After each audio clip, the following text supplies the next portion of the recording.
ഈശോയെ പ്രിയമുള്ളവരെ, ഞാൻ ഫാദർ ലെനിൻ കപ്പുച്ചിൻ ഇപ്പോൾ ബംഗ്ലാദേശിൽ ദിനാജ്പൂർ ഡയസിസിൽ കലീഷ എന്ന ഇടവകയിലാണ് വർക്ക് ചെയ്യുന്നത്. ഞങ്ങൾ 2 അച്ഛന്മാരാണ് ഇപ്പോൾ ബംഗ്ലാദേശിൽ കപ്പുച്ചിൻസായിട്ട് വർക്ക് ചെയ്യുന്നത്. ഫെബ്രുവരി മാസത്തിലാണ് ഞാൻ ബംഗ്ലാദേശിൽ വന്നത്. എൻ്റെ കൂടെയുള്ള അച്ഛൻ ബഹുമാനപ്പെട്ട പോളി മാടശ്ശേരി അച്ഛൻ കഴിഞ്ഞ വർഷം നവംബറിൽ ബംഗ്ലാദേശിലേക്ക് വന്നിരുന്നു.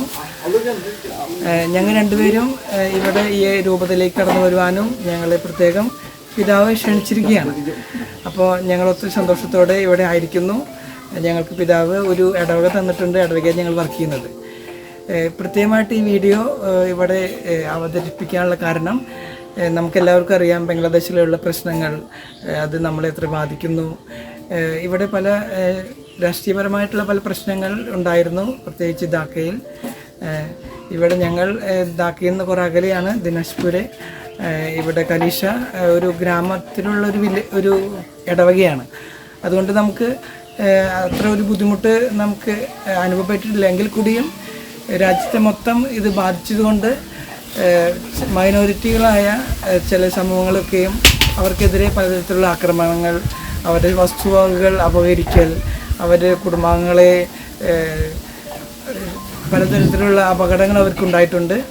നമ്മുടെ തന്നെ പല ഇടവകളിലും ഇതുപോലെ തന്നെ ഇത്ര ഒരു പ്രശ്നങ്ങൾ ഇവിടെ നിലനിൽക്കുന്നത് കൊണ്ട് രാത്രികാലങ്ങളിലൊക്കെയും ഇടവകയിലെ യുവാക്കളും മറ്റും വികാരിച്ചനെയും മറ്റ്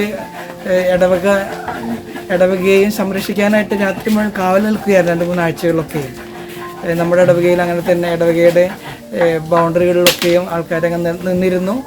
ഇപ്പോഴത്തെ ഒരു അവസ്ഥ എന്ന് വെച്ച് കഴിഞ്ഞാൽ പുതിയൊരു ഗവൺമെൻറ് രൂപപ്പെട്ടിട്ടില്ല. അപ്പോൾ അതിൻ്റെ ഒരു അസ്വസ്ഥത നമുക്കുണ്ട്, ഉള്ളിൽ ഒരു ഭയമുണ്ട്. എങ്കിൽ കൂടിയും പോലീസ് പട്ടാളമെല്ലാം വീണ്ടും അവരുടെ പ്രവൃത്തിയിലേക്ക്, ജോലിയിലേക്ക് വീണ്ടും പ്രവേശിച്ചിട്ടുണ്ട്. ഞങ്ങൾ അവരെല്ലാം പോയി കണ്ടിരുന്നു. അവരെല്ലാം ഞങ്ങൾക്ക് ഒരു സംരക്ഷണം വാഗ്ദാനം ചെയ്തിട്ടുണ്ട്.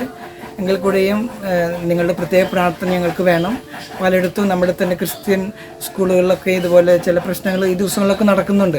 അതായത് നമ്മുടെ സ്കൂളുകളിൽ മജോറിറ്റി ഇവിടെയുള്ള മുസ്ലിം വിദ്യാർത്ഥികളാണ് പഠിക്കുന്നത്. അപ്പോൾ അവർ ഞങ്ങൾക്ക് പരീക്ഷ ഇല്ലാതെ ഞങ്ങൾക്ക് അടുത്ത ക്ലാസ്സിലേക്ക് പോകണം, അല്ലെങ്കിൽ ഫീസില്ലാതെ ഞങ്ങൾക്ക് പഠിക്കണം, അങ്ങനെയുള്ള കുറേ ആവശ്യങ്ങളൊക്കെ ഉന്നയിച്ചുകൊണ്ട്, അല്ലെങ്കിൽ നിങ്ങൾ ഈ സ്കൂൾ വിട്ടു പോകണം, ഇത് ഞങ്ങളുടെ മദ്രസയാക്കും, അങ്ങനെയുള്ള കുറേ പ്രകോപനപരമായ വാക്കുകളും പ്രശ്നങ്ങളൊക്കെ ഇന്ന് ഇവിടെ നടന്നുകൊണ്ടിരിക്കുന്നുണ്ട്.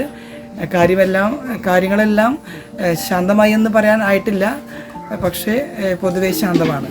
അപ്പോൾ നിങ്ങളുടെ എല്ലാവരുടെയും പ്രാർത്ഥനകൾ ഞങ്ങളുടെ കൂടെ ഒന്നും ഉണ്ടാകണം.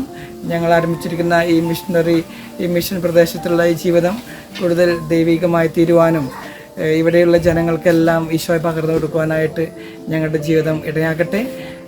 നിങ്ങൾ പ്രത്യേകം ഞങ്ങൾക്ക് വേണ്ടി പ്രാർത്ഥിക്കണം. ഈശോ നമ്മെല്ലാവരെയും സമൃദ്ധമായി അനുഗ്രഹിക്കട്ടെ.